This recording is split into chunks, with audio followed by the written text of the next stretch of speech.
강의하면서 하나 빠뜨린 게 있어요. 이게 뭐냐면 중보기도에 관한 이야기인데요. 제가 식사를 하면서 곰곰이 생각하니까 빠뜨리고 간 것 같아요. 중보기도에 관한 이야기를 제가 하도록 하겠습니다. 우리가 기도에 대한 이야기를 칼빈이 아주 자세하게 다루고 있는데 그 중에 하나가 중보기도에 관한 이야기입니다. 보통 이제 디모데전서 2장에 있는 말씀처럼 중보하겠다 이런, 그래서 당신의 중보기도 때문에 내가 응답을 받았다 이러면서 중보기도 팀도 만들고 교회들마다 이렇게 이야기를 합니다. 칼빈의 글도 그렇고 저도 그렇고 분명히 제가 말씀을 드립니다. 중보기도는 없다. 우리의 기도에는 중보기도라는 것이 없다. 그게 무슨 말이냐면 우리가 하는 기도로 인해서 저 사람이 어떻게 되어졌다라고 한다면 연옥이나 같은 거죠.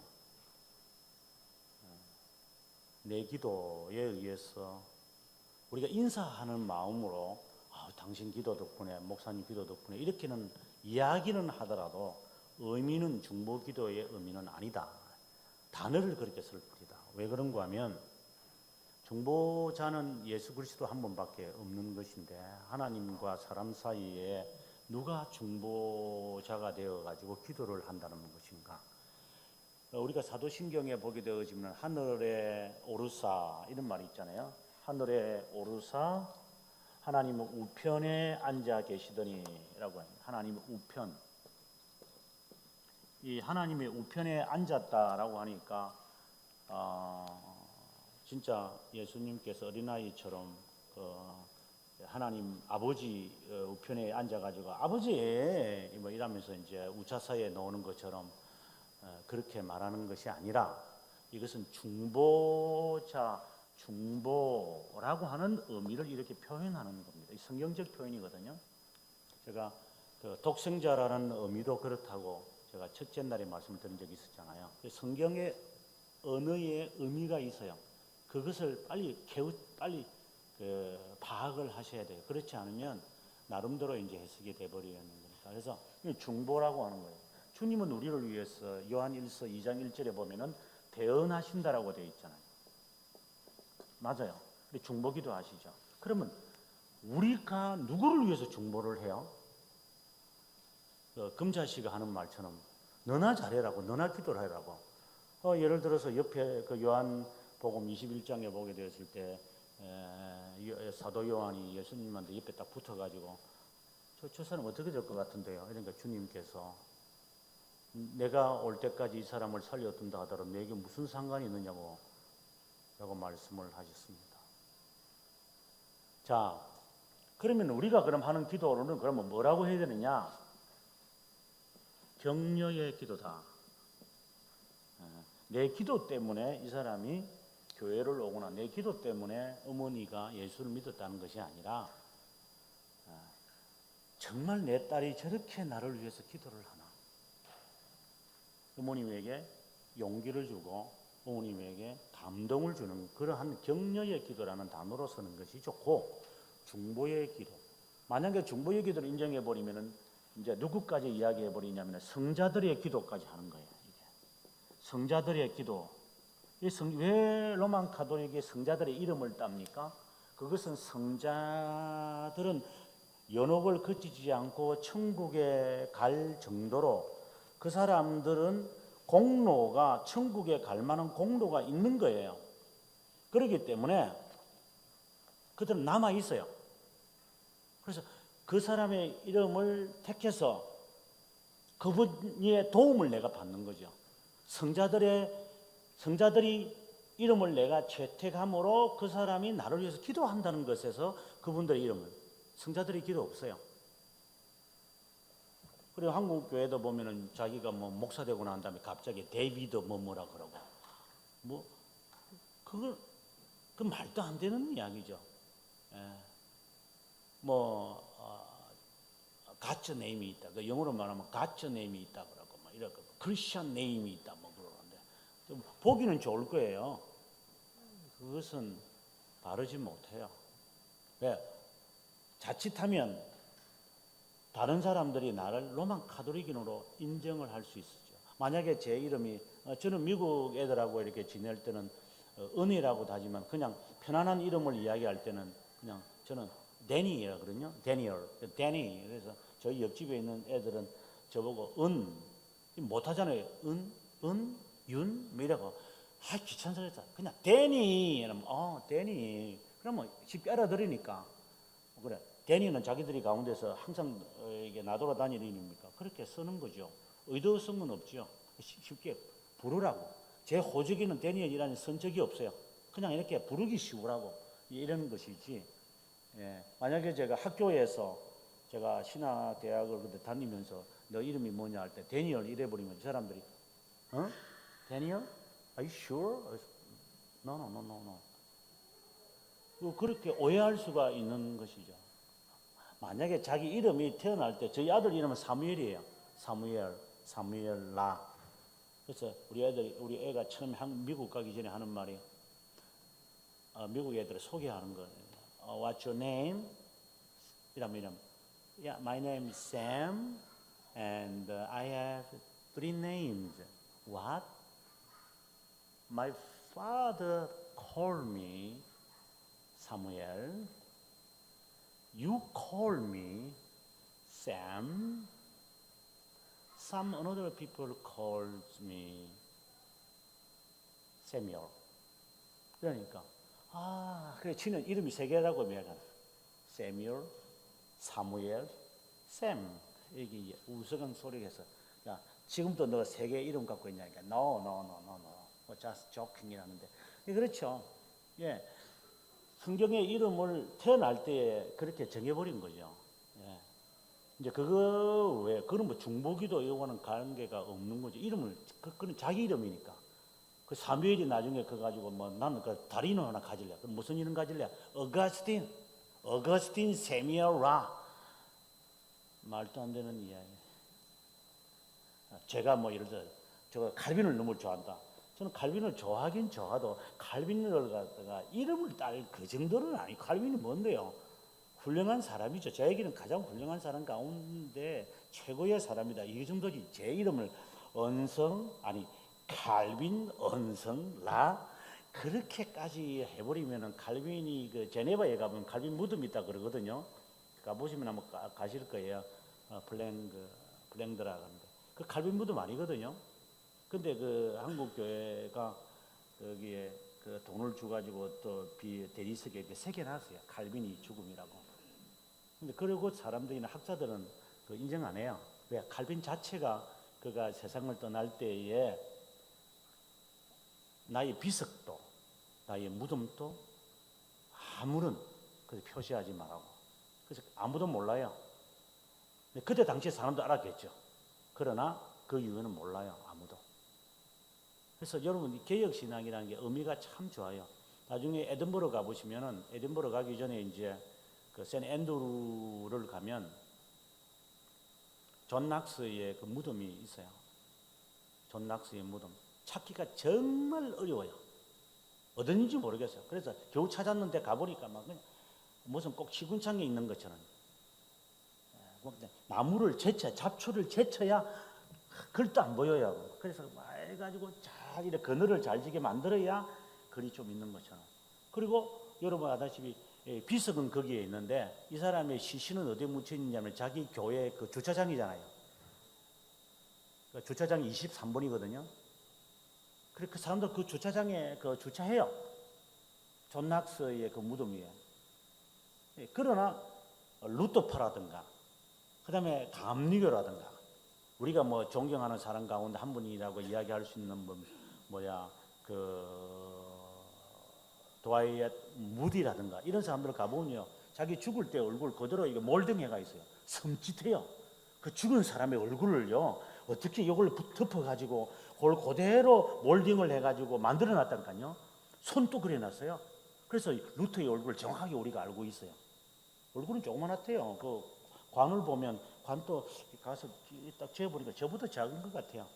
루터는 작아요. 그 관이 있거든요. 관이 있다고 그래요. 그 자기 고향에 그 죽은 집에 가보면 그래 딱 보면 이거 딱 잡혀요. 그럼 작지요.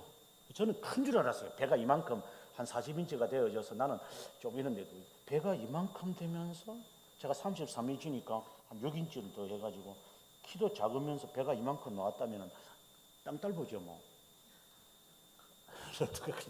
외모는 그렇다는 건데 그래서 개혁신앙인들의 무덤을 찾기가 쉽지 않아요.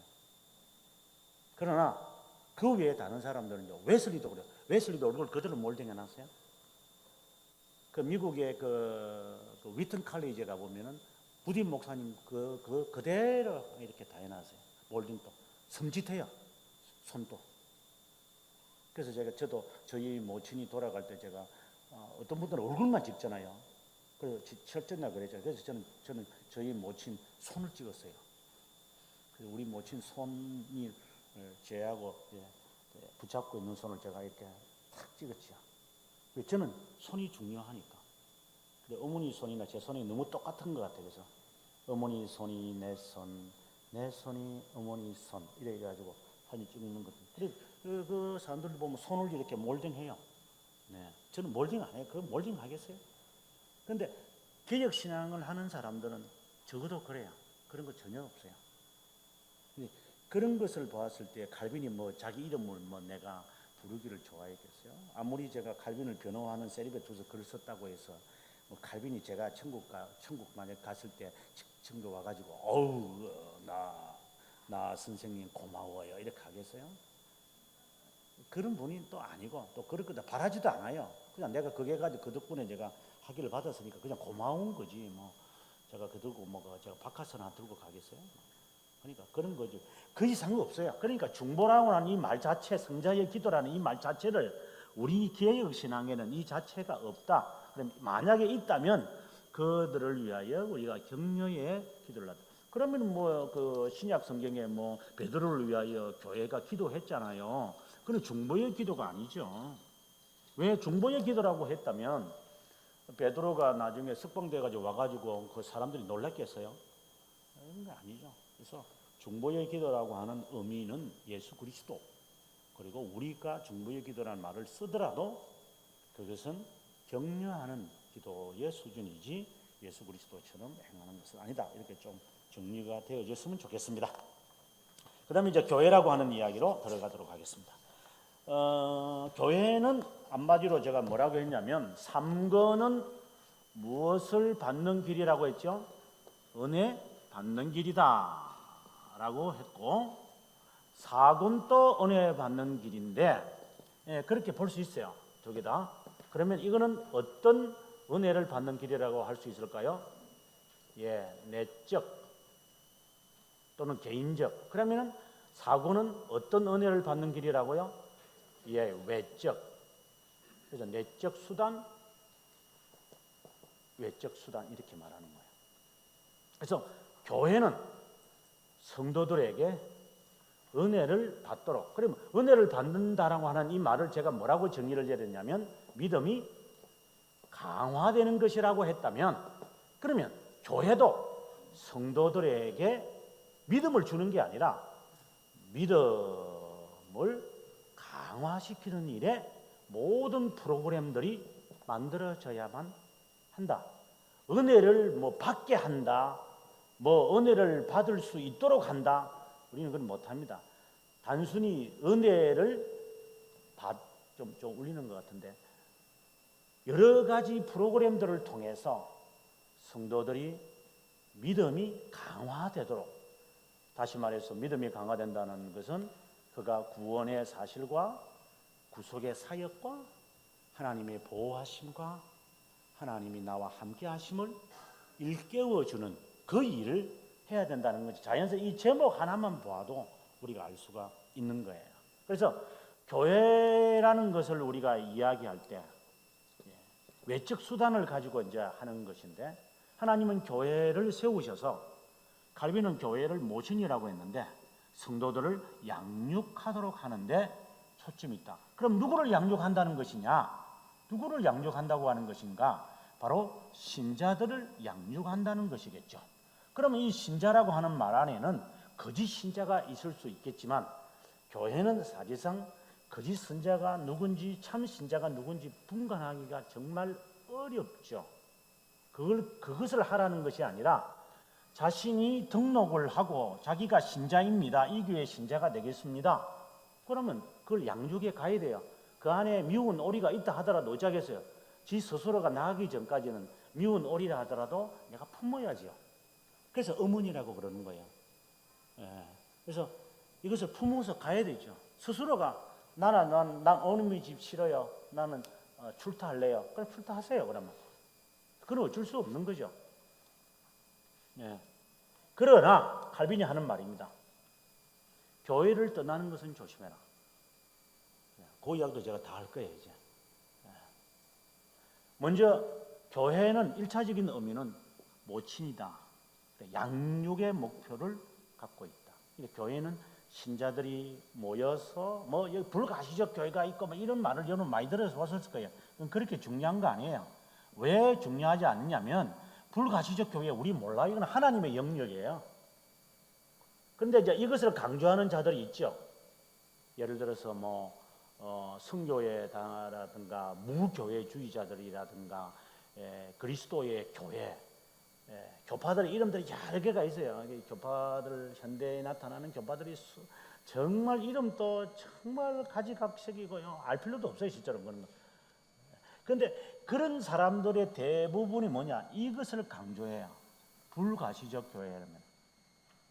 그러나 칼빈 선생은 하는 말이 우리는 가시적 교회를 밖에 말할 수 없다. 이것은 지상의 교회고 이것은 지역 교회고 이것은 지역 교회다.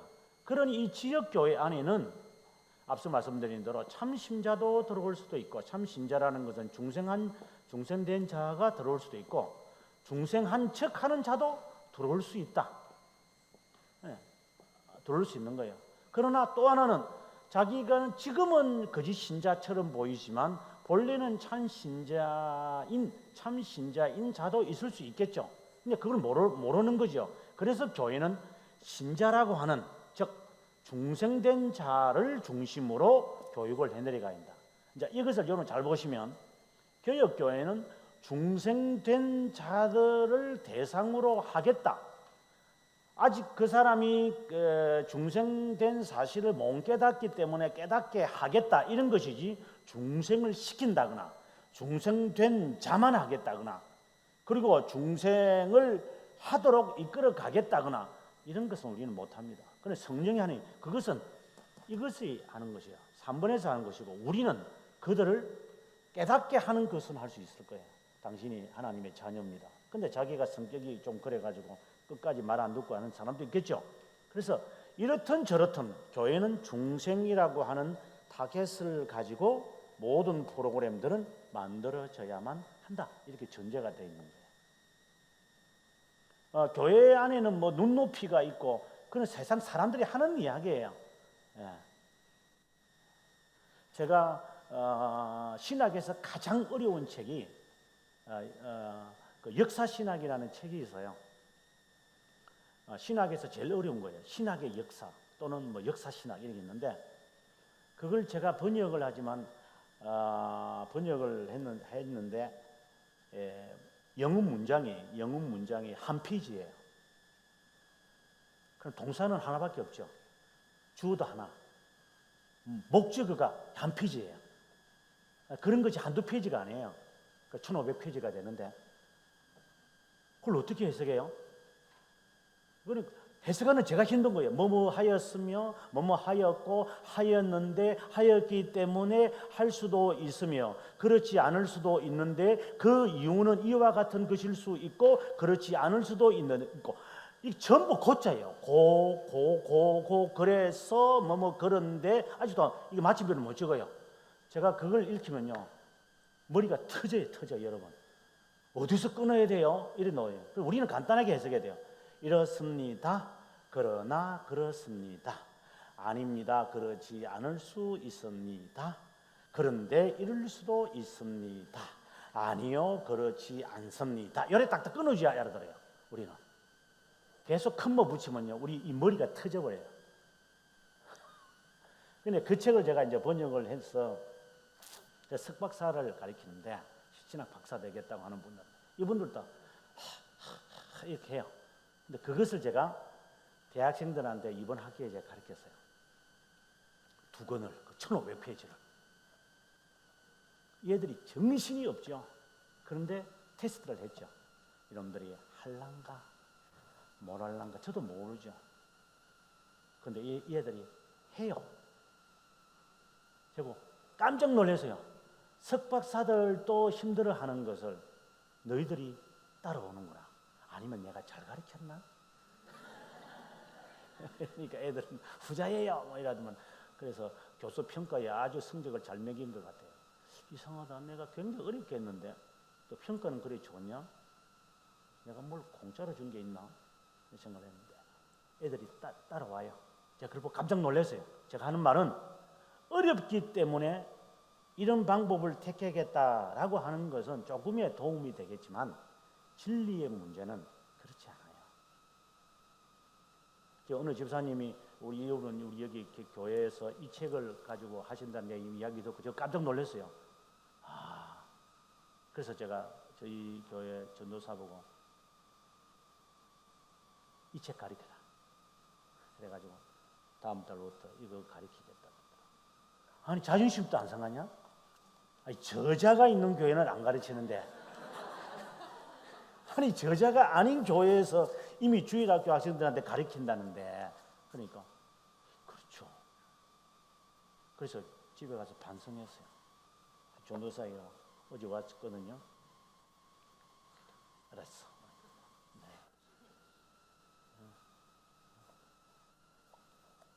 아이들에게 할 수 있어요. 그것을 가르치는 분의 그 테크닉에 따라갈 수는 있겠지만 너무 교육학적으로 다 말해버리면 할 말이 없어요.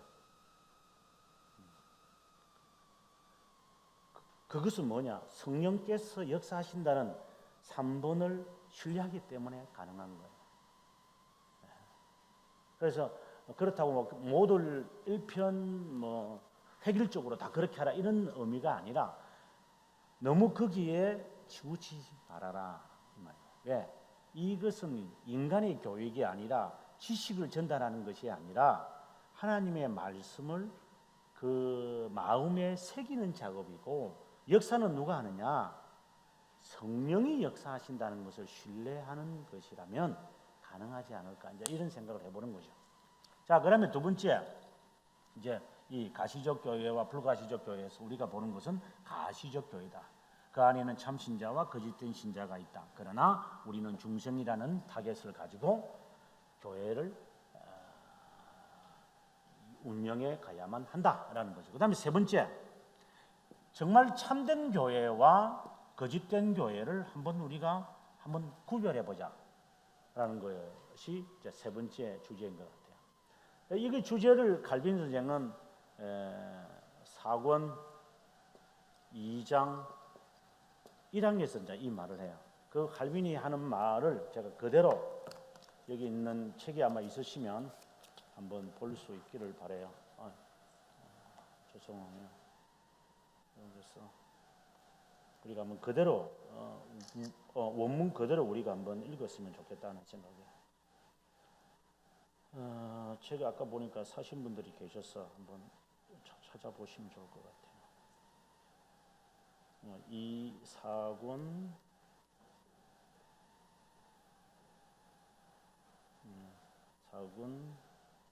사권 1.9항 같아요. 제가 아마 좀 착각인 것 같아요. 1.9항 같아요. 1.9항. 네, 맞네요. 1.9항이에요. 죄송합니다. 1.9항인데 1.9항 죄송합니다. 1.9항. 1.9항에서 이렇게 말해요. 이제 교회의 얼굴은 우리에게 명백하게 드러납니다. 하나님의 말씀이 진지하게 선포되고 들리는 곳마다 또 성례들이 그리스도의 제정에 따라 집행되는 곳마다 하나님의 교회가 존재하고 있음을 결코 의심할 수 없습니다. 이걸 이제 우리가 정리를 하면 이래 됩니다. 참된 교회란 순전하게 하나님의 말씀을 선포하고 순전하게 하나님의 말씀을 들으며, 이거 첫 번째죠. 두 번째, 그리스도 예수께서 제정한 성례를 바르게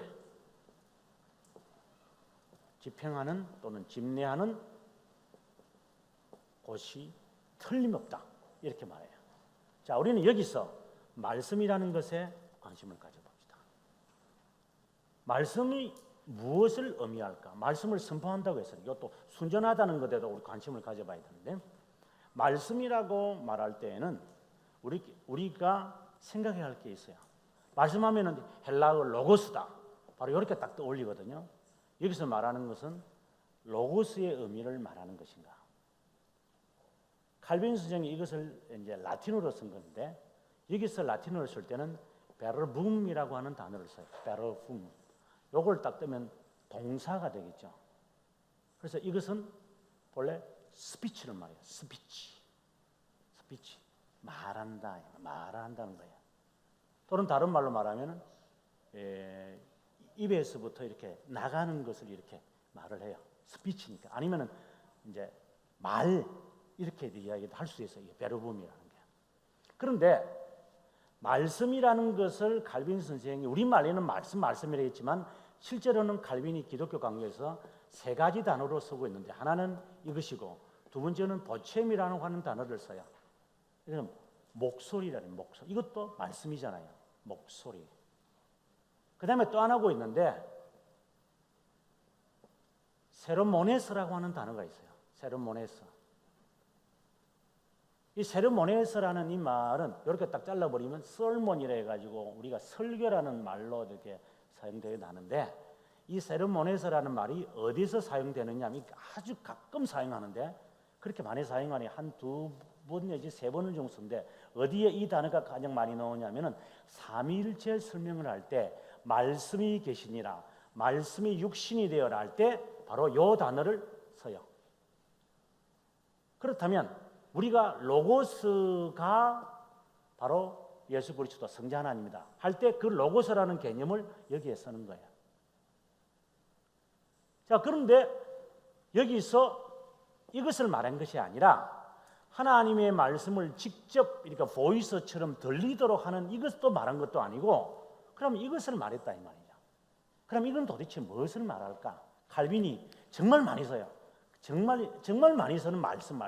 하나님의 말씀이 뭐 어떻게 막 이런 말을 많이 쓰는데, 칼빈이 전체에 사용하는 내용들은 앞뒤 문맥을 계속 살피고 이렇게 끝까지 와서 여기에 와서 이제 이분이 끝까지 이제 이걸 쓰거든요. 제 책을 보시면 제가 그 나오는 독특한 문장마다 제가 이 베르붐이라는 단어를 제가 가로 열고 이렇게 제가 표시해놨어요. 이러면 나중에 책 보면 아실 거예요. 제가 아주, 왜냐면은 우리가 헷갈릴 수 있기 때문에. 말씀이신 그 본체를 이야기하는 것인가, 아니면 말씀이라고 하는 어떠한 독특한 것을 지금 말씀하시는 것인가, 차이를 우리가 알고 지금 읽어야 되니까 우리말에는 부족한 것이 있다고 제가 말씀드렸잖아요. 그러면 이 말의 의미는 뭐냐면은 하나님의 말씀, 이게 이제 직접 들은 말씀들이겠죠. 우리가 사도가 예수 그리스도에게서 직접 듣잖아요. 직접 들은 것을 기록을 하는 거거든요. 그리고 모세 같은 경우도 그렇고, 그리고 선지자들도 그렇고 하나님의 말씀을 직접 듣는 거예요. 그분들이 들어서 그것을 이제 쓰는 거잖아요. 바로 그때, 자, 하나님의 말씀을 듣고,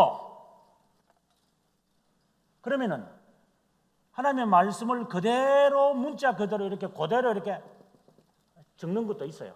하나님의 말씀을 그대로 여호와께서 이렇게 말씀하시니라 이렇게 할 때 그대로 적는 것도 있어요. 그러나 대체적으로 선지서들이나 그리고 우리가 사복음을 읽어보게 되어지면 예수 그리스도가 하신 말씀을 빨간 색깔로 칠하고 나머지들도 있거든요. 바로 그러한 것들 해석을 하는 거예요. 그리고 적용하는 거예요. 이 작업을 하는 거죠. 이럴 때 이것을 베르붐이라고 한다 이 말입니다. 자, 그러면 이제 첫 번째 기준에서 순전하게 하나님의 말씀을 선포해야 한다라고 말할 때 이 말씀은 그 목회자가 말씀 선하는 가장 중요한 거거든요. 사람은 중요하지 않아요. 뭐 우리 교회는 뭐 어떤 분들이 우리 찬양대가 멋있고 뭐 그거는 교회 기준하고 아무 상관없어요. 건물이 뭐 어떻고 저떻고 그거는 그렇게 생각하는 사람 그렇게 생각하세요. 그건 아무 관계 없어요 그런 것들은. 교회가 뭐 왔다가 이제 뭐 우리 교회는 뭐 왔다가 건물이 무슨 관계가 있어 교본이. 찬송 부를 때는 초막이나 궁궐이나 뭐 내주 예수 거하신 곳이 하늘나라 실컷 찬송을 불러놓고 실제는 이 말이 안 맞잖아요. 그러니까 그런 말하면 안 된다고요. 그러니까 찬송을 그거 없지 뭐 찢어버리든지 그러면. 그런 말을 교회당을 가지고 교회 뭐 멤버가 우리는 천사같이 좋고 우리는 막 형제 같아요. 그거 교회하고 뭔 관계 있어요? 예, 돈만 줘 보세요, 여러분. 막 그냥 사랑해요 하고 안기는 그 백화점에 많아요. 돈만 주면 다 해요. 기분만 좋으면 그 이상도 다 해요. 그러니까 그런 사랑의 표시나 뭐 봉사나 아름다운 모습은 교회 조건하고는 전혀 관계 없어요. 조금의 도움이 될 뿐이죠. 중요한 기준은 뭐냐? 하나님의 이 말씀을 선포하는 목회자에게 딱 이제 정확하게 답을 찾아야 돼요. 목회자의 뭐 성격, 목회자의 인격, 그게 그리 중요한 게 아니에요. 그렇다면 목사 될 사람 아무도 없어요. 뭐 저도 포기해야 돼요. 저도 성격이 아주 나쁜 독특하고 제가 저 또라이 같아 그랬잖아요, 제가요. 그럼 저 같은 사람이 목사 못 되죠.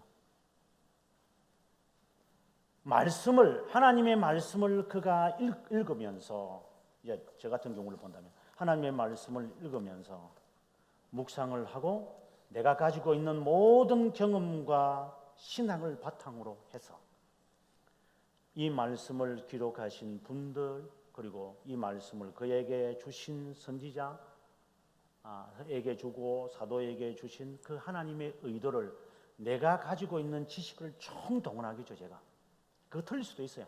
그래서 총동원해서 저는 이제 해석을 할 거예요. 해석을 하고 아까 말씀드린 대로 멘트와 미닝을 저는 찾아낼 거예요. 그리고 오늘 사랑하는 여기에 뭐 한 명이든지 10명이든지 100명이든지 뭐 10,000명이든지 이분들에게 이제 하나님의 말씀을 저는 대언할 거예요. 근데 그것이 순전해야 된다 이 말입니다. 일단 해석도 정확하게 해석을 해야 되고 사심이 없어야 되겠죠. 누굴 타겟을 잡아가지고 저것도 한번 보자. 오늘 말씀으로 한번 친다. 말씀으로 치면 다 넘어집니다.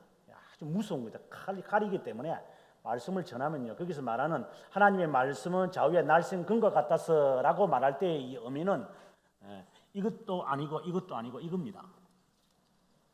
보챔입니다. 맞죠? 그 베르붐입니다. 그래서 이 하나님의 이 말씀은 굉장히 날카롭기 때문에 그걸 믿음으로 듣지 않으면요. 굉장히 거부감이 나타납니다. 그리고 오해도 많이 일어나고. 그래서 그 말씀을 순전하게 해석을 했다는 것을 전제하고 듣는 나도 그다음 말이 뭐냐? 순전하게 말씀을 들으려고 해야 돼요. 그 말씀을 곡해하면 안 돼요. 저분이 그렇게 기도하시면서 하나님의 말씀을 올바로 해석을 하고 그리고 올바로 적용을 시켜서 오늘 이 시간에 내가 들어야 할 말씀을 지금 하시는구나. 그러면 나는 그것을 아멘으로 받아들인다.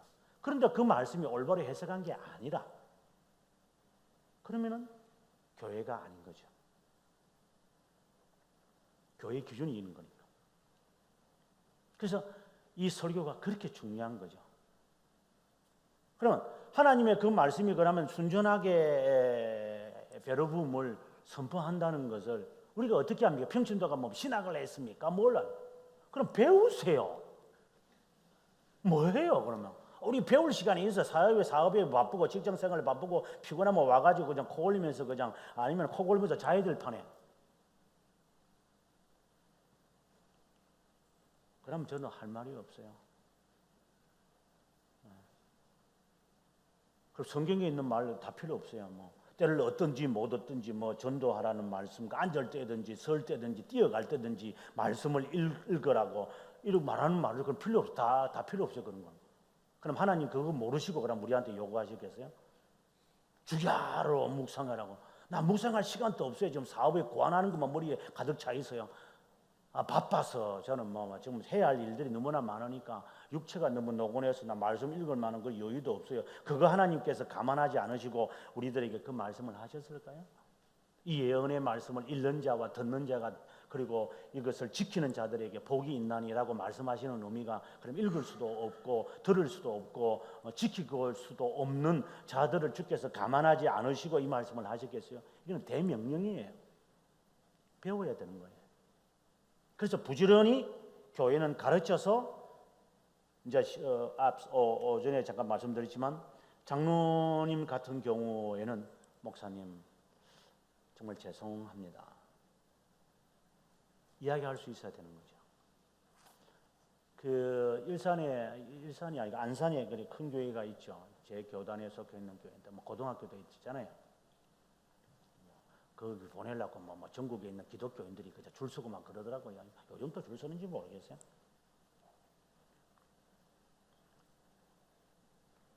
근데 그분에 대해서 지난번에 제가 한번 연구를 해가지고 발표한 적이 있었어요. 그분의 말씀을 제가 지금은 이제 좀 있으면 은퇴하신다 그래서 30년 목회를 끝냈을 때 그분의 말씀을 이제 분석해 달라 그래서 이제 그분의 설교를 제가 분석을 해냈죠. 제가 볼 때는 설교가 아니에요.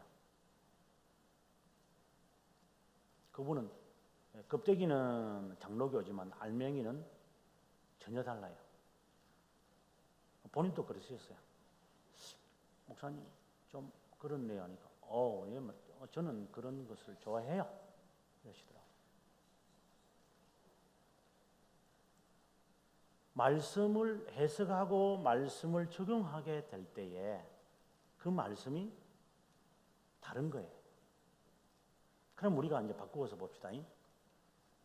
말씀을 선포를 30년을 들었다 합시다. 그 목사님에게서 아니면 제3의 목사라고 생각합시다. 30년 정도 되면 어떻게 될 것 같아요? 뭔가 변해도 한참 변해야죠. 30년이 지나도 그 모습이라면 그래서 다른 데 가서 배우고 싶다고. 그래. 그 교회에서 만족을 못하고 다른 교회 가서 배울 정도로 목사님이 성도들을 양육하는 데 부족하다면 그냥 사임해야죠. 목사가 죽도록 충성하라고 했으니까. 근데 그렇게 하는 교회가 별로 있나요, 실제로? 그게 참 부끄럽죠, 제 자신도.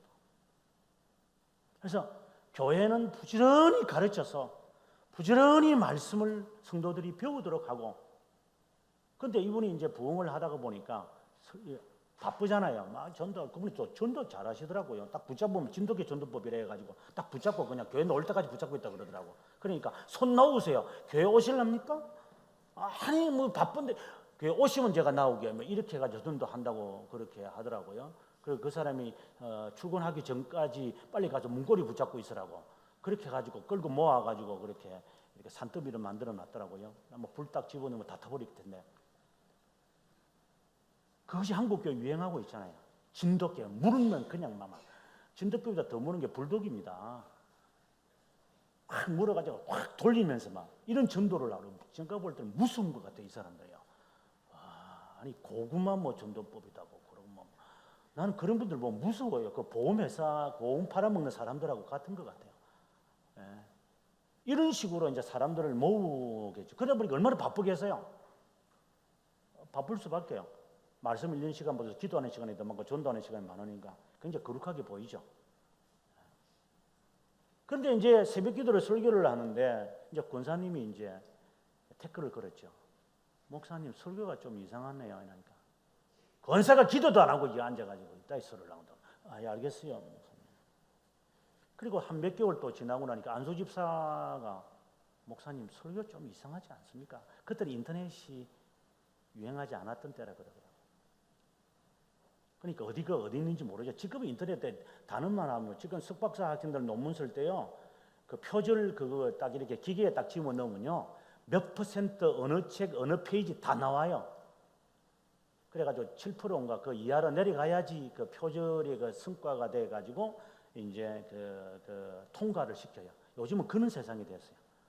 좀 무서운 세상이 됐죠. 이 컴퓨터가 다 알아서 해요. 이렇게 스크린을 딱 해가지고 금세 몇 퍼센트, 20 몇 퍼센트, 10 몇 퍼센트 어느 책 몇 페이지 어느 줄에 있는 글을 인용했다 하고 정확하게 예문과 이 사람의 글과 딱 대조해가면서 쫙 나와요. 무섭죠. 이제 그렇게 됐지만 그때는 그렇지 않았으니까. 그래서 두 번째 딱 말했을 때 이분이 알아차린 것 같아요. 그래서 주일날 고백을 했다 그러더라고. 내가 솔직히 저기 박아무개 목사님 지금은 뭐 돌아가셨습니다만은 그 박아무개 목사님의 글을 그대로 읽었습니다.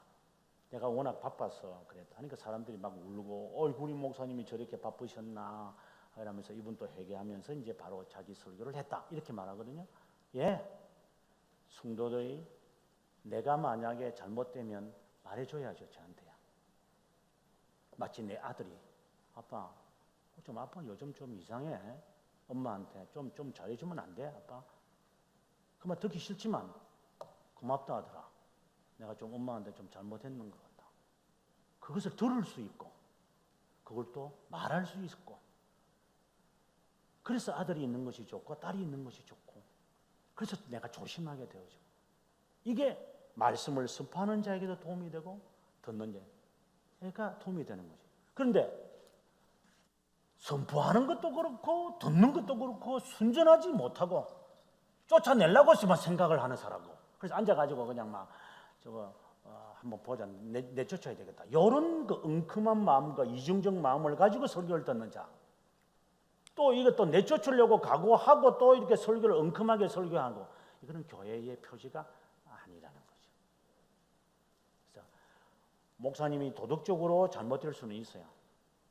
그러나 도덕적으로 잘못은 정도의 차이지만 그분이 말씀에서 잘못되면 그건 사기꾼이잖아요. 내가 자라나지 못하잖아요. 그래서 교회의 기준이 첫 번째 기준은 이것은 말씀 선포가 순전해야 한다. 정말 순전해야 한다. 인 것이고 또 듣는 우리도 순전하게 들어라. 하나님의 말씀을 듣는 것처럼 경건하게 들어라. 이것이 우리에 나타나야 첫 번째고 두 번째 예수 그리스도께서 제정하신 성례를 바르게 오늘 성례 부분에서 제가 설명하도록 할게요. 그 다음에 세 번째는 이제 벨지카 고백서에서 이렇게 말하거든요. 여기는 권징, 첫째 날 제가 말씀했죠. 기강이 세워져 있어야 한다. 교회는 건강하다면 성도들을 치료해야 된다. 그리고 치료를 즐겁게 받을 수 있어야 된다. 그것이 안 되면 이게 이제 서로 감정 싸움이 나타나는 거니까.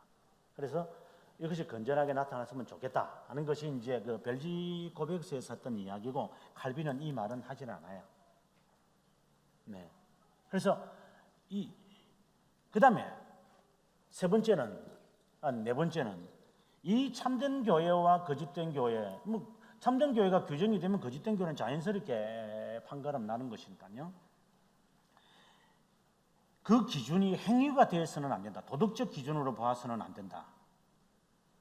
보통 보면은 보통 분들이 여러분 제 책을 지금 보시지만 제가 종교개혁사의 부제를 뭐라고 했냐면 혹시 한번 빨리 감안하시는지 모르지만 초대교회는 진리의 보고고 두 번째가 묻어둔 진리고 세 번째는 진리의 재발견이고 네 번째가 가공된 진리. 전부 제가 진리라고 하는 부제들을 이렇게 다 만들었어요. 지금 제가 이걸 쓰고 있지만 자 여기서 진리의 재발견이라는 종교개혁사를 제가 한마디로 말했을 때 진리를 재발견했다. 여기서 말하는 진리는 신이라고 했어요. 재발견이죠. 발견한 것이 아니라 교회가 종교개혁이 일어날 때 대체적으로 사람들이 그래요. 교회가 부패했어. 교회가 타락했어. 그것을 개혁하고자 했다. 아니에요. 교회가 타락했고 교회가 부패한 것은요, 교회 2000년 성경 역사에는 더 타락한 게 더 많아요.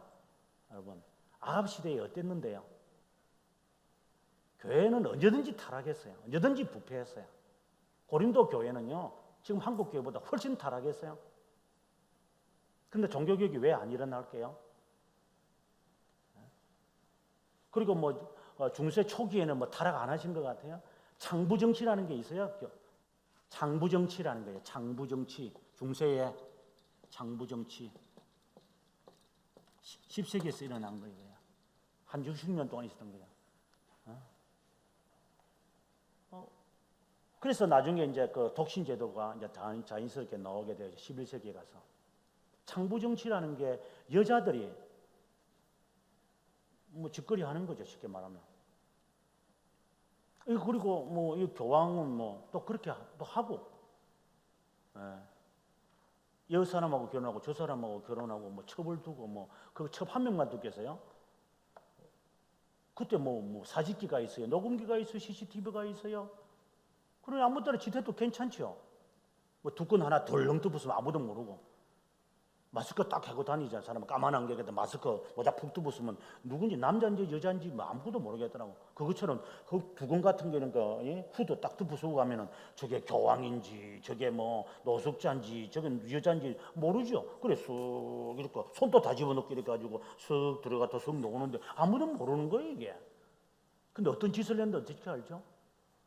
그래도 종교개혁이 일어났나요? 안 일어나죠. 이때 당시에 사람들 얼마나 많이 죽였는데요. 이단들을 죽였던 거 중세시대 때 훨씬 많이 죽였죠. 그때 뭐 죽은 사람들이 뭐 수백만 명인데, 르네상스 시대는 그 정도까지는 제가 뭐 거꾸로 뭐 매달아가지고 반 잘라 죽였다 뭐 그런 끔찍한 이야기도 제가 둘째 날 했습니다만은 그런 것이 있긴 있었지만 중세시대 초기나 중세는 훨씬 더 했어요. 타락한 것은 말도 못하죠. 근데 그때는 왜 종교개혁이 안 일어났죠? 타락에서 종교가 일어났다는 말은 그건 아직 몰라서 하는 것이요. 언제든지 앞으로도 타락할 거예요. 한국 교회도 그렇고 이 세계 교회는 다 타락해요. 타락지 않은 교회는 없어요. 그럼 타락할 때마다 그럼 종교개혁 해버릴까요? 오닥닥닥닥 하고 막 다 때려 부숴버리고 그냥 막 다 부숴버리고 정치고 그냥 막 어디서 탁 집어 던져버리고 그냥 교회 다 무너뜨리고 새 교회 만들고 교파 하나 만들고 막 그럴까요? 그런 것이 개혁이 아니죠. 종교개혁은 칼빈이 하는 말입니다. 우리가 왜 분파해야만 했을까?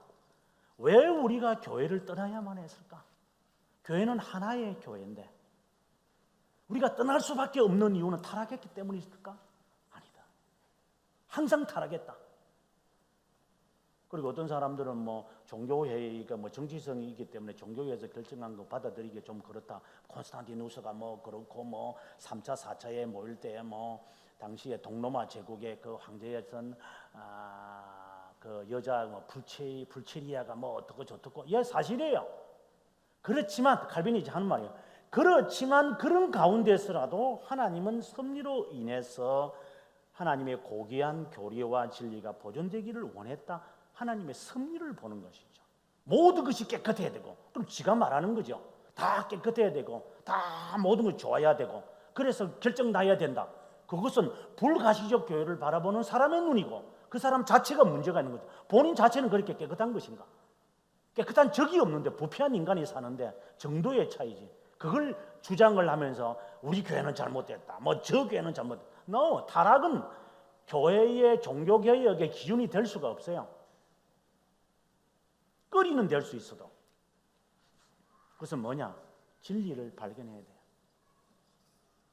그래서 여기에 묻어둔 진리가 있어요. 숨겨둔 진리가 있어요. 감춰둔 진리가 있어요. 그래서 만약에 어느 성도가 교회를 떠난다면 그래서 삶이 이제 그 말을 하는 거죠. 우리가 교회를 왜 우리가 떠나야만 했을까? 왜 우리가 교회를 떠나서 광야에서나 그렇게 어려움을 떠나야 했고 우리가 에드먼드 칼럼이가 장로교 목사로서 그가 평생을 목회한 교회에서 떠나야만 했을까? 조나단 에드워즈도 23년간 목회를 그렇게 잘하던 사람이 갑자기 어느 날 갑자기 내가 떠나야만 했을까? 그 이유가 도대체 뭘까? 이사를 했기 때문에? 그렇죠. 뭐 서울, 부산 이사했으면 어쩔 수 없죠. 뭐. 그러나 마음만 있으면 비행기 타고 오죠. 뭐. 거리는 그렇게 중요하지 않을 거예요. 제가 보니까 이 교회는 경기도 맞습니까? 여기 경기도입니까, 목사? 뭐 여기 외곽도로 타면 서울 시내 1시간 만에 갈 건데요. 서울 시내 어디 있어도 여기 못 오겠어요? 물론 제가 하는 말이죠. 근데 제가 말하는 것은 떠나야만 하는 이유는 거리와는 상관없다 이 말입니다. 그러면 왜 우리가 떠나야만 되느냐? 칼빈이 답을 내리기는 진리를 묻어두었기 때문이다. 진리를 잘못 선택한다. 그러면 교회가 아니잖아요. 순전하게 말씀을 선포하지 않고 순전하게 말씀을 듣는 것이 일어나지 않고 예수 그리스도의 예가 제정하신 성례를 바르게 집행하는 곳이 아닌 교회가 아니잖아요. 그러면 교회 아닌데 다니면 안 되죠. 이것이 합당한 이유다. 그런데 성도들이 이렇게 보면 뭐 기분 내키는 대로 오늘은 이 교회 내일 저기에 뭐 쇼핑하는 식으로 뭐 옥션에 들어가 가지고 뭐 물건 견주어 가지고 보통 보면 그러잖아요. 자기야 여기는 얼마네? 거기는 얼마야? 하면 이마트는 얼마야? 그렇게 가지고 쇼핑을 하면서 이 교회는 뭐 사이즈가 이렇고 뭐 좀 그런데 좀 그렇다 그자 자기야. 그럼 다른 게 다음 주에 가봐. 또 다른 데 가가지고 쇼핑하고 또 이제 견주보고 거기는 이렇지. 한 번 더 볼까? 한 번 더 보고 이렇게 뱅글뱅글 돌다가 이제 에이 이제 지겹다. 어디가 그냥 하나 하자 그냥. 에이 모르겠다. 그럼 집 가까운 데 할까? 아니야. 좀 더 그래도 분위기가 좋은 데가 아니야. 뭐 조금 하다가 그래도 애들이 많은데 교육을 위해서 뭐 어떡하고 판단도 하다가 적 정하는 거 그런 거 아니에요?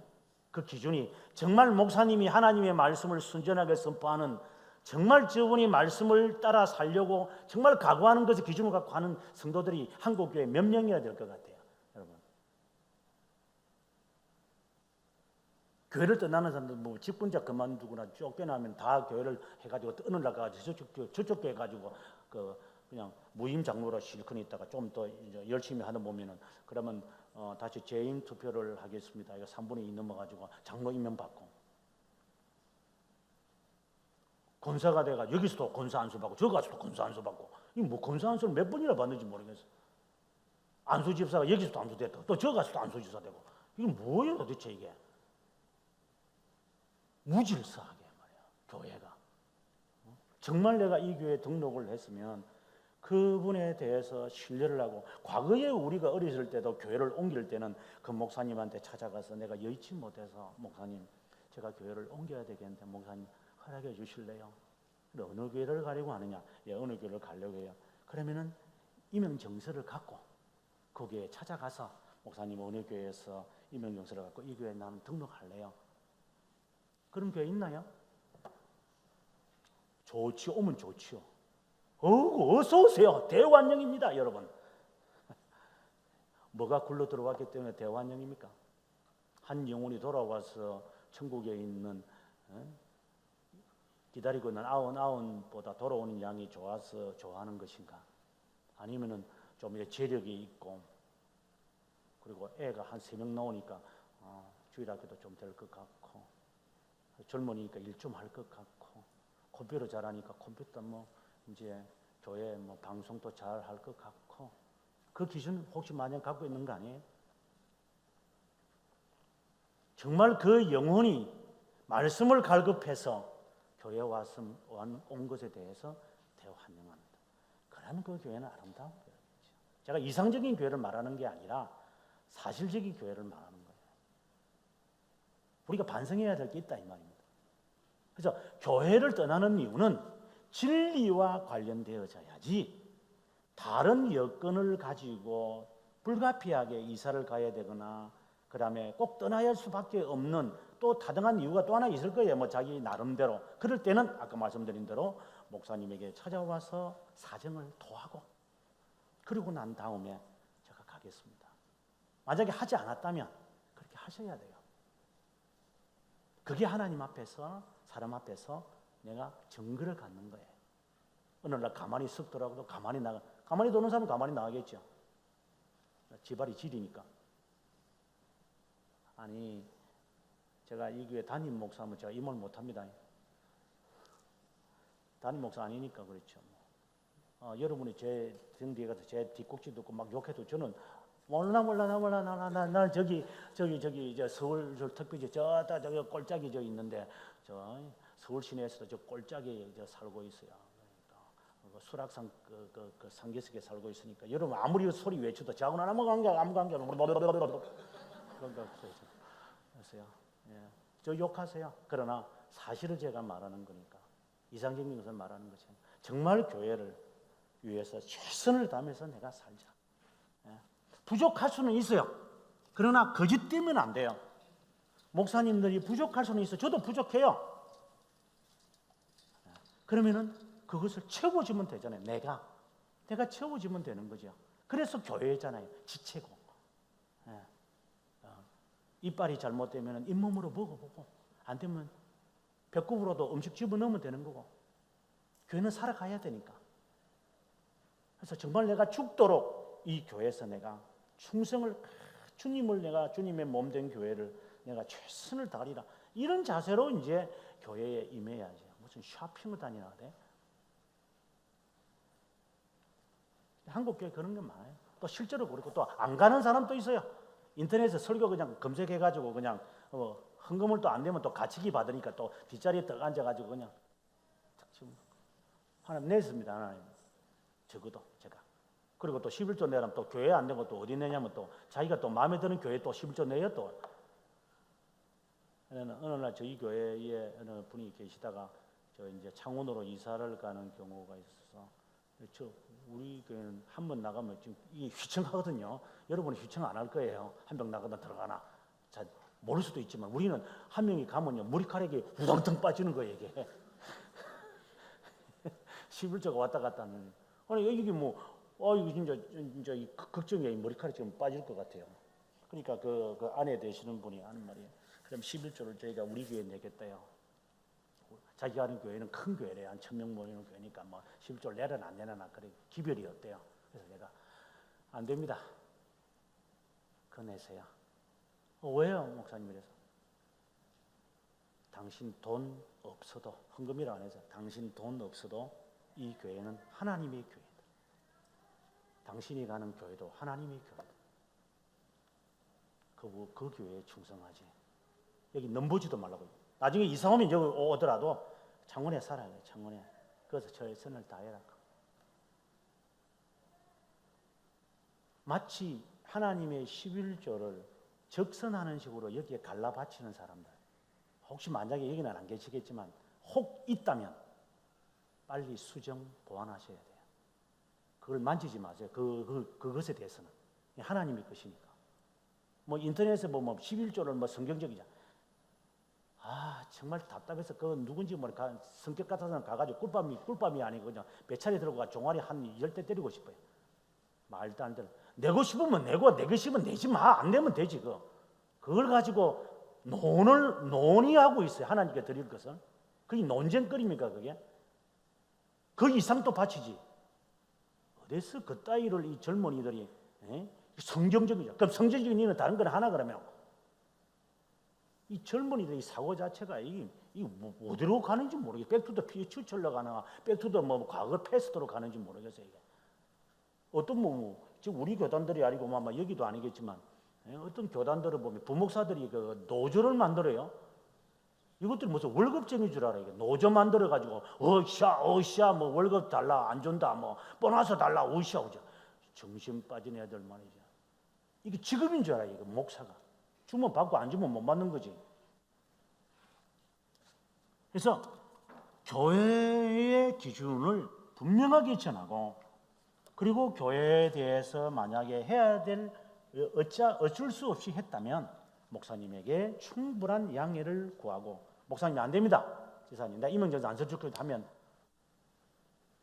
그럼 석고 대지하든가 가지고 목사님 해주세요. 이렇게 해가지고 받아오든가 아니면 안 주면 그냥 그 눌러앉아야죠. 어쩌겠어요. 참 힘들죠. 참된 교회 지내려니까. 그래서 칼빈이 있는 말까지 다 해요.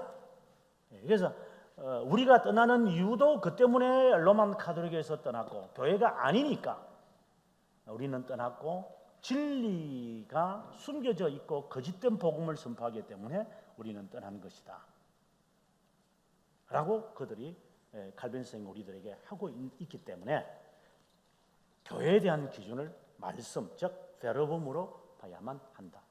우리 교회도 뭐 예를 들어 제가 말하는 것은 그냥 제 3자의 말합니다. 우리 교회도 어느 교회들도 성경 말씀 잘 인용하면서 강의하는데요. 성경 말씀을 성경대로 앵무새처럼 말한다고 해서 하나님의 말씀은 아니에요. 올바로 해석할 줄 알아야 돼요.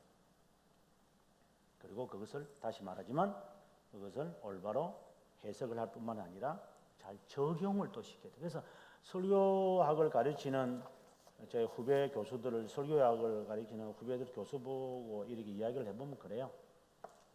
설교의 가장 어려운 점은 뭐냐? 적용이에요. 해석은 어렵지 않아요. 해석은 주석에 다 있어요. 인터넷만 보면 다 있어요. 히브리어 헬라어 안 배워도 돼요. 다 파싱 다 해놓고 다 번역도 얼마나 많은데요. 그러나 가장 어려운 게 뭐냐? 적용이에요. 적용. 하나님 말씀을 설교자가 내 삶에 적용을 해야 되는데 이 적용이 잘못 적용하면 안 되거든요. 이 부분이 제일 힘든 작업이에요. 이거는 신앙의 연륜과 하나님 앞에서 늘 묵상의 삶을 살았을 때 가능해요. 지식이 있다고 설교하나요? 말도 그 지식 전달 아니에요. 설교는요. 삶의 선포예요. 삶의 선포. 저렇게 말씀을 사모하는 것이구나. 그 말씀을 우리가 듣고 우리도 저리 살아야지 이렇게 나오는 것이지 설교도 앉아가 판단합니까? 오늘 저거 지식적인 게 아니에요. 그래서 설교를 함부로 하는 게 아니에요. 충분히 말씀을 삶에 묻어 나와야 돼요. 묻어 나와서 선포하고 듣는 자들도 그 말씀을 묻어서 내 삶에 뿌리를 내리도록 묵상하고 이렇게 될 때 그 교회는 정말 아름답다. 정말 참된 교회다. 그 교회는 끝까지 충성해야 이런 결론이 내리시는 것이죠. 자, 그럼 우리 책을 한번 보도록 합시다. 125페이지 둘째 줄. 교회란 부름을 받은 자들의 모임이다. 하지만 온 세상의 부름을 받은 자들이 한꺼번에 같은 장소에 다 모일 수는 없다. 모일 때는 선택된 자들만 모이는 것이 아니라 유기된 자들도 부름을 받은 자처럼 모일 수 있기 때문에 서로 섞이게 되어 있다. 선택된 모든 자들을 가리켜 편의상 불가시적 교회라 부른다. 알 수도 없고 헤아릴 수 없기 때문에 오직 하나님만 교회에 속한 자들을 아십니다. 이에 반해 우리가 볼 수 있고 헤아릴 수 있는 그 교회를 편의상 가시적 교회라 부른다. 지금 우리가 쉽게 볼 수 있는 교회들이다. 불가시적 교회를 어떤 이들은 우지적 교회라고 부르며 가시적 교회를 지역교회 또는 조직교회라 부르기도 한다. 우리가 다룰 수 있는 것은 가시적 교회입니다. 불가시적 교회는 하나님만 아시기 때문에 그래서 우리가 논하는 것은 가시적 교회를 지역교회를 조직교회를 이야기합니다. 사람들이 모이기 때문에 정치가 있어요. 그래서 교회는 정치가 있는 거예요. 가버먼트가 있어야 돼요. 가버먼트. 왜? 불가시적 교회는 정치가 필요 없어요. 그래서 직분자가 있어야 되고 나중에 직분자에 대해서는 제가 자세하게 설명 안 할 거예요. 다음에 아마 기회가 주어질 거라고 보고 그래서 직분자들을 통하여 정치를 해야 돼요. 그래서 이거는 계급을 말하는 것이 아니라 성도들을 이도로가 모세에게 말한 것처럼 조직을 나누어서 그 조직에다 그것도 우리의 연약함 때문에 그래요. 연약하기 때문에 이런 훈련이 또 필요해요. 그 훈련을 통하여 그 사람은 이렇게 경계를 받아야 돼요. 하나 이야기를 한다면 제가 정말 바르게 살려고 노력을 했지만 그게 잘 안 되는 것을 봤어요. 그게 뭐냐면 교수 생활을 한 7, 8년을 하면요. 이 교수들이 이게 엉뚱한 짓 할 때가 있어요. 왜냐면 진급도 빨리 해야 되고 이제 조교수가 전임 강사, 처음에 시간 강사, 전임 강사, 그 다음에는 조교수, 그 다음에 부교수, 그 다음에 정교수, 이제 정년 퇴직할 때까지 보장받는 이제 이런 것을 해야 돼요. 또 그럴 정도 되면 또 이제 보직도 맡고 싶어 해요. 나는 목사인데 나도 그 부류에 나도 순간적으로 스며들어가기 시작한 것을 제 스스로를 발견해요. 그래서 어떤 데는 이제 집사람하고 앉아서 얘기할 때, 여보, 은퇴할 때쯤 되면은 연금이 얼마 돼? 그래, 사학연금이 참 높거든. 여보, 염려하지 마라, 여보. 우리 그때 되면 65세 돼서 은퇴하면 당신하고 내하고 차 한 대 빌려가지고 유럽이나 여행 좀 하자. 그러니까 제 사람도 좋기는 좋은데 건강에 따라갈란가? 건강 주시겠죠, 뭐 하나님께서. 앉아가 이거 이야기하고 앉아가지고 이게 이 정신병자가 된 거가 이거 내 스스로가 이 내가 정신이 지금 오락가락 하는구나 지금. 내일 죽을지도 모르는 게 이게 오늘 밤에 네 내용 들어가면 네 그거 연금 쌓아놓은 거 누구게 되겠노? 국가 가져가 버리겠죠. 이 정신을 못 차는 거예요, 내가 순간적으로 이게. 내가 그걸 이제 점점 느끼죠. 그 다음에 또 이제 교회들마다 이렇게 많이 다니기 때문에 이렇게 저기 막 이렇게 가면요. 또 대접을 잘해 주거든요. 그럼 이게 또 좋은 거예요, 또 이게. 대접을 안 해주면 기분 나쁘더라고, 이게. 내가 왔는데, 저기는 일하더만, 이기는 또 일하는데, 또 저기는 저라니 또. 안 가, 그러면 뭐. 바빠요. 이러면 그분들이, 아유, 알겠어요. 그럼 다음에 뭐 다음에 있어 안 가는데.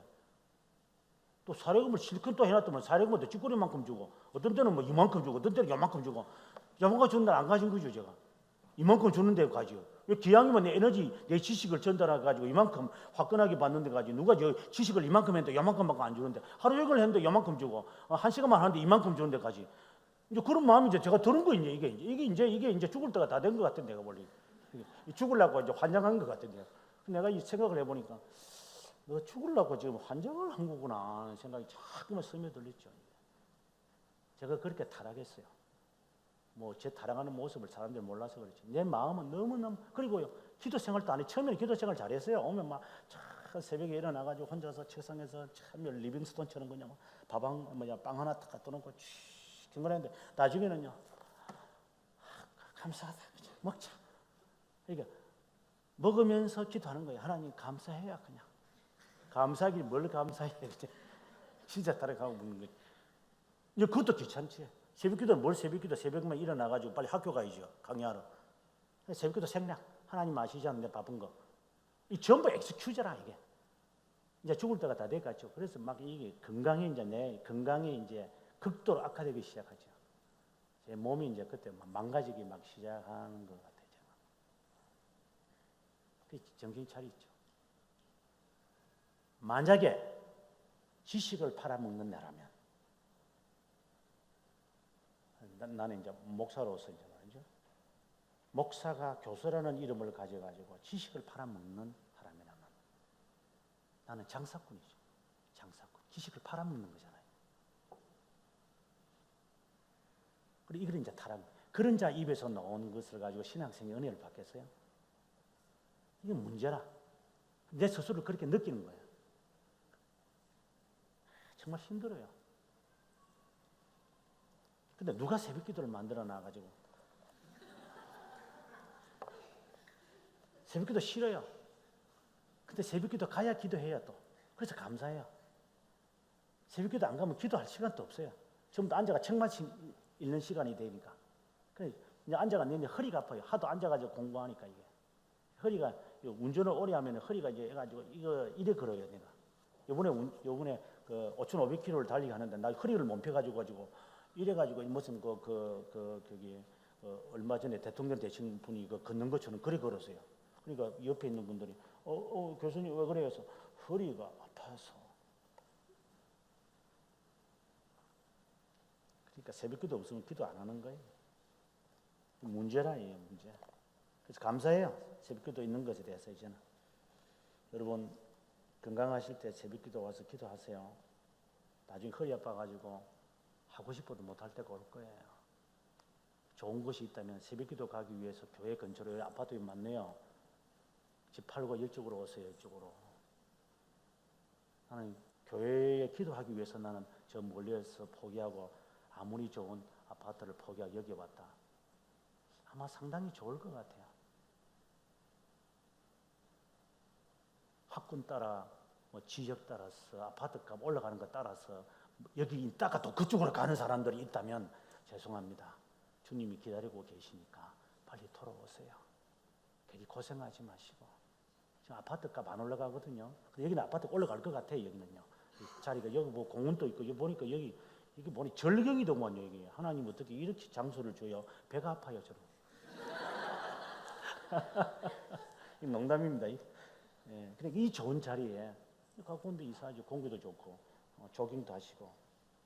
자, 그래서 우리는 조직교회를 바라본다. 그 다음에 영원한 표지 했는데 다시 한번 우리가 읽어보도록 하겠습니다. 126페이지에 가서 이제 칼빈이 설명을 합니다. 영원한 표지 밑에 있죠. 참된 교회와 거짓된 교회를 어떻게 분별할 수 있을까요? 종교개혁 시대의 신앙의 인물들은 거짓된 교회의 대명사는 로마 가톨릭 교회로부터 나올 때 무엇이 거짓된 교회이며 무엇이 참된 교회인지 우리에게 명확하게 알려주었습니다. 참된 교회를 보존하고 유지하기 위해 그들은 생명까지 바쳤습니다. 제가 첫째 날 이런 말씀을 했습니다.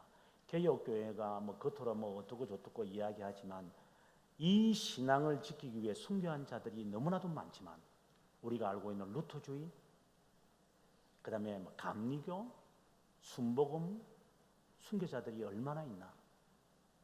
그래서 나는 장로교가 좋다 그랬어요.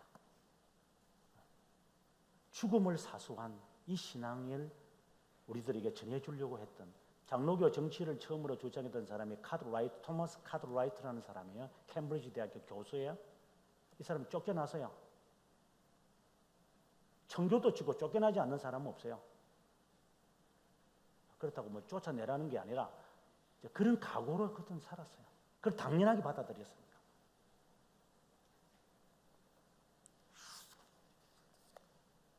로만 가톨릭으로부터 나올 때 무엇이 거짓된 교회이며 무엇이 참된 교회인지 우리에게 명확하게 알려주셨습니다.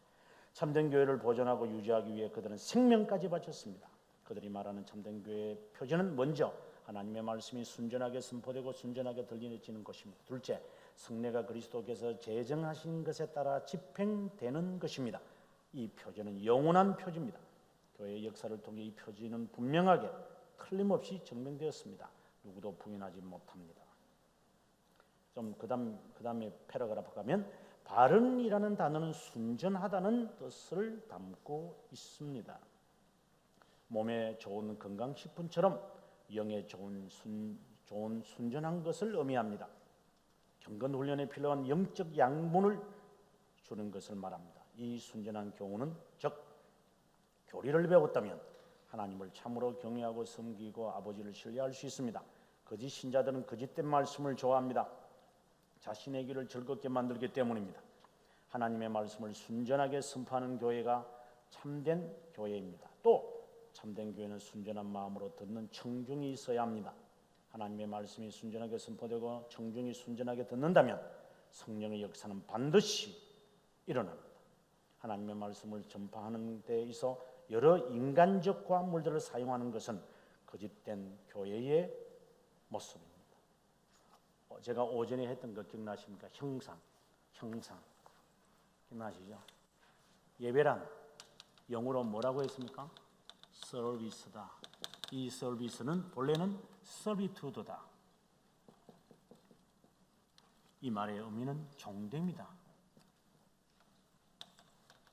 예배는 축제가 아니다. 하나님 앞에 종됨을 내가 소환돼서 온 것이다. 소환돼서 무엇을 해야 되나? 종이 명령을 들어야죠. 주여 나에게 말씀하십시오. 제가 일주일 동안 어떻게 살아야 합니까?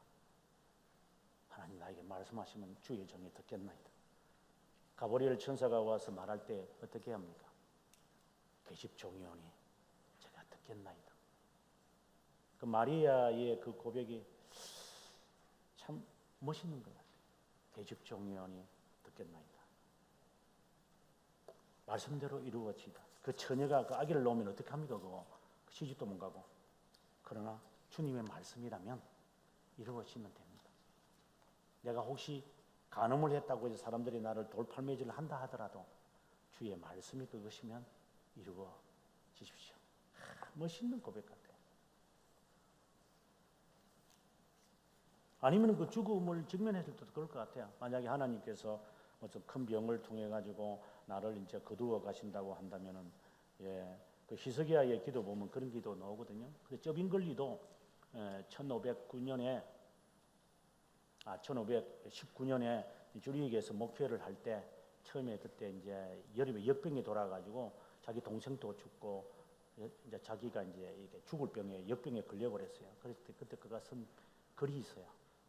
하나님, 제가 병으로 질병을 통해서 내가 죽게 됩니다. 하는 그 문장을 읽으면 참 눈물이 나요. 그 히스기야의 그 기도처럼 그렇게 해요. 하나님, 가능하시다면 저를 살려달라고. 이런 기도가 있는데 이게 안 죽는 거예요. 이게 안 죽어버렸어. 그래서 살았어. 그래서 살고 난 다음에 이제 그분이 이제 또 시를 써요. 그 시에 보면은 하나님께서 저의 생명을 연장시키셨다면 제가 죽도록 충성하겠습니다. 근데 그 문장이 그래서 나중에 31년에 그분이 이제 전쟁터에 가서 이제 결국은 이제 죽고 창에 찔려서 죽고 몸이 이렇게 6조각으로 잘려가지고 다 가서 불에 태워가지고 갈아가지고 돼지 밥으로 다 줬잖아요. 근데 그렇게 할 정도로 물론 뭐 여러 가지 일들이 있지만 그런 그 열정이 있었던 것 같아요. 죽음을 직면하는 사람의 그 각오. 그래서 그걸 나중에 여러분께서 혹시 종교개혁제 가면 그 죽은 그 장소가 있거든요. 한번 묵상할 수 있었으면 좋겠어요. 돌이 있어요. 돌이 이렇게 쫙 있어요. 그래서 그분의 그 묘지는 없죠. 뭐 몸 다 잘라가지고 불태워가지고 돼지밥으로 돼지를 잡아와야 되는데 돼지 어디 있는지 모르겠어요. 131페이지 셋째 줄에 거짓된 교회는 130페이지에 정합니다. 참된 교회를 살폈다면 이제 거짓된 교회를 살피도록 합시다. 로마 카톨릭은 거짓된 교회의 대명사다. 어떤 사람들은 그래요. 왜 중세교회사를 배웁니까? 그 로마 카톨릭의 교회인데. 근데 저는 첫 마디에 그래요. 왜 우리가 중세교회를 배우느냐? 중세교회를 배우는 이유는 타락한 교회의 모습을 보기 위함이다. 이렇게 타락할 수 있다. 그래서 우리가 이것이 경계를 받아야 한다.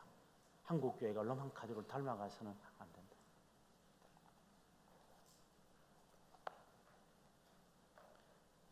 밑에서 넷째 줄 정교 유착을 통해 세속 권력을 장악할 뿐 아니라 군주처럼 행했다. 겉으로는 독신제도를 주장하면서 내적으로는 여러 아내들과 첩을 두고 매추녀들과 어울렸다. 권력과 재물에 눈이 멀어 도덕질과 살인은 물마시듯 했다. 고위 성직자들을 차지했다. 거짓과 협박은 그들의 면류관이었다.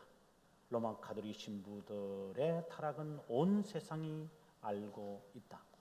이런 교회를 거짓된 교회라고 말하고 싶을 겁니다. 하지만 타락한 교회이지 거짓된 교회라고 말하긴 아직 이릅니다. 육체를 더럽히는 것보다 영을 더럽히는 것이 훨씬 중한 죄를 범하는 겁니다. 조금 더 내려가서 로마 카톨릭은 어떤 죄를 범했을까요? 진리를 숨기고 속이는 죄를 범했습니다.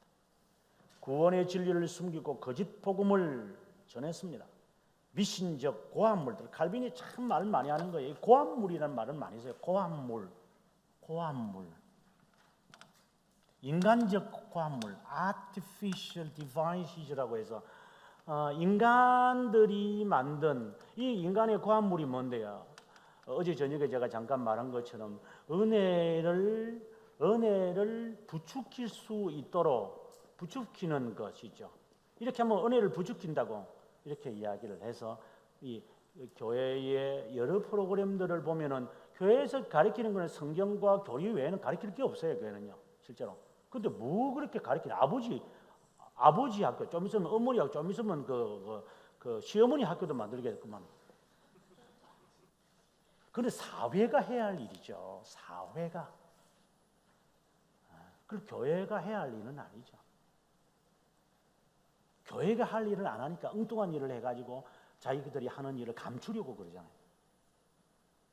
왜 교회가 프로그램 하는 그렇게 바빠요? 말씀을 전하도 사람이 안 듣는 것이고, 두 번째는 말씀을 전하면 뽀록이 나니까 탈로 안 나야 되니까 다 가르쳐주면 나중에는 이게 우리는 이렇게 대들잖아요. 그래서 저희 교단에서 이제 그 총회할 때 제가 이게 동영상을 이렇게 계속 이렇게 그거 하니까 이렇게 보면요, 그런 말을 해요. 성도들한테 이 성경 많이 가르치지 마. 그 성경 그 앉아가지고 목사 그 총대가 나와서 하는 말이에요. 많이 가르치면 여보 유식해가지고 머리만 커서 이 교회 자꾸만 비판해. 여기 목사 장로 다 있잖아. 하지마. 알았지? 성경 많이 가르치지 마. 이따위 소리 하는 게 있어요. 목사들 가운데요. 그분이 나중에 총 들고 나와가지고 이거 뭐야 무슨 총이었지 가스총인가 나와가지고 나 반대하는 사람 쏴 죽일 거야 뭐 이러고 뭐 하나님의 그 교회 안에서 지금 성총회 하고 있는데 총 끄집고 이런 개판들을 해요. 그래도 저는 그 교회 안 나와요. 왜? 타락했지, 부패했지. 그래도 진리를 고수하려고 하는 사람들이 있어요. 그래서 제가 거기 가서 제가 녹봉을 먹고 있어요. 여러분 저를 불쌍히 여기지 마세요. 진리는 아직 숨기지 않고 있으니까 그런 자가 있을 뿐이지. 그래도 저 같은 사람보다도 훌륭한 분들이 꽤 많아요. 그래서 저는 거기서 그들이 있을 거예요. 그러나 그런 사람들이 없다면 저도 나와야지. 그러나 안 나갈 거야? 괜찮아요. 그래서 인간의 고함을 통하여 은혜를 부추기겠다.